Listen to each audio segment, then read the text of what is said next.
Très chers frères et sœurs du nord au sud, de l'est à l'ouest du centre, bonjour, bonjour, bonsoir. La journée est très longue et je vous donne comme ça, je vais vous donner crescendo comme ça des informations et les vraies.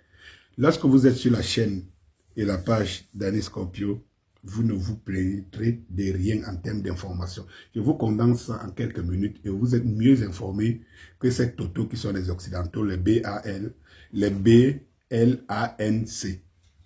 Mettez S au pluriel.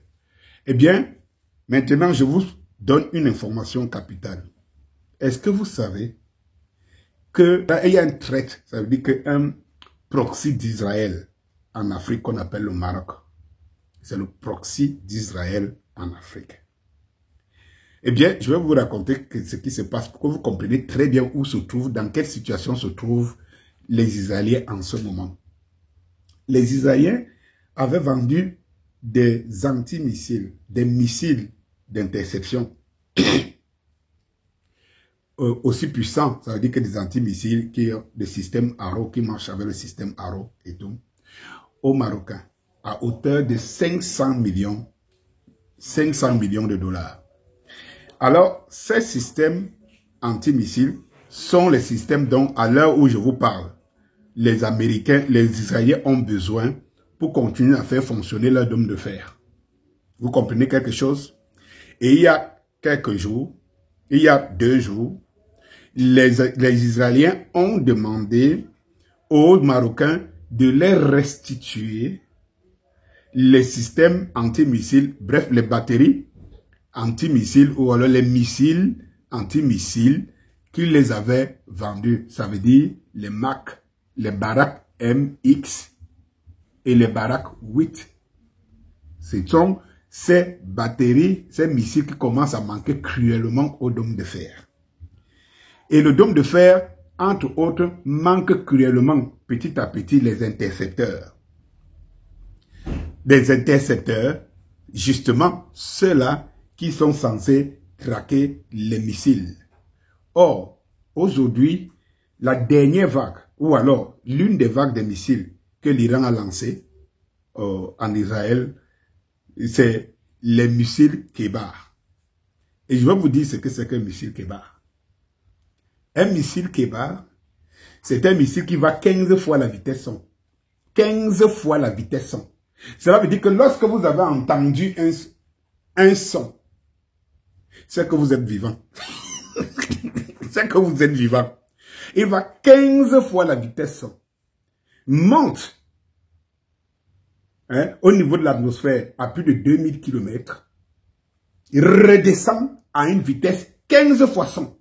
Cela veut dire, jusqu'à présent, il n'y a pas une batterie anti-missile qui est capable d'arrêter des missiles comme le Kinjal en Russie, Kebar et Fatah. Que ce soit Fatah 1, voire encore Fatah 2.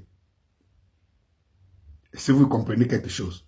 Alors, la principale information, c'est vous dire que justement, les Israéliens manquent cruellement. Et je vous ai dit, chaque jour, pour faire actionner le dôme de fer et tous les systèmes anti-missiles israéliens, ça coûte l'équivalent de 245 millions de dollars chaque jour, soit 160 milliards de francs CFA tous les jours.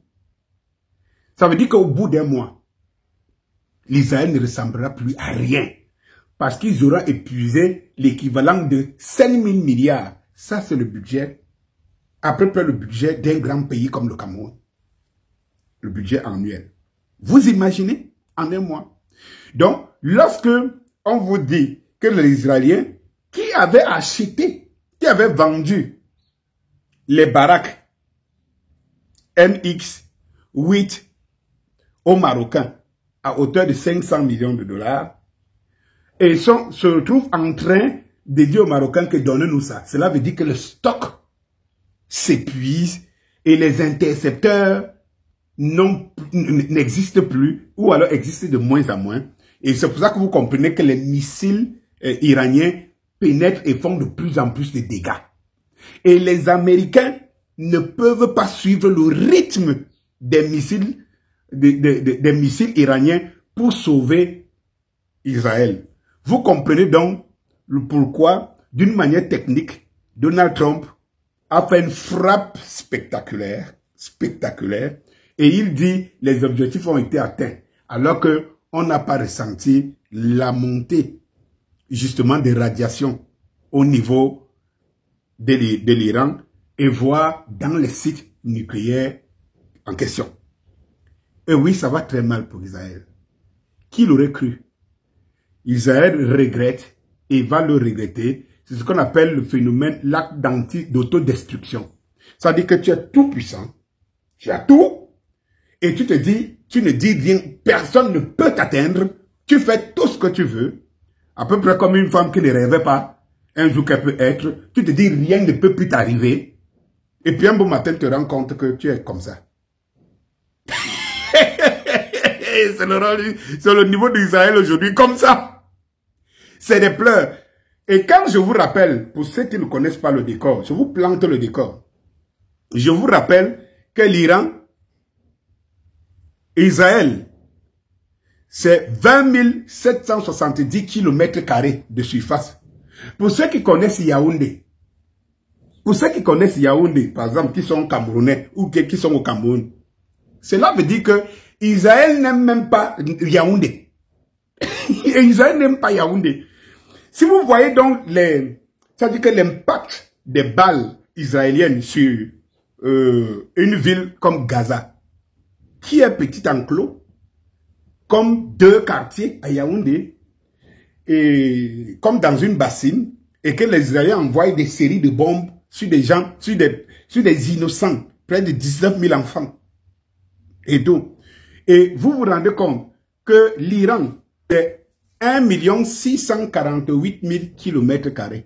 Cela veut dire que l'Iran c'est 70 fois Israël, 76 fois Israël. Et donc, vous voyez que dans cette guerre, Israël ne peut pas exister. Israël ne peut pas exister. Ça veut dire que si les Israéliens lancent une série de bombes, même 2000 bombes, il ne suffit que de 200 pour rayer Israël de la carte. Qui atteint Israël pour rayer Israël de la carte? Est-ce que vous avez compris? Vous avez compris pourquoi Israël est obligé de racheter au Maroc les baraques MX8 qu'ils ont vendues pour faire fonctionner au moins pour quelques temps encore le dôme de fer. Bonjour.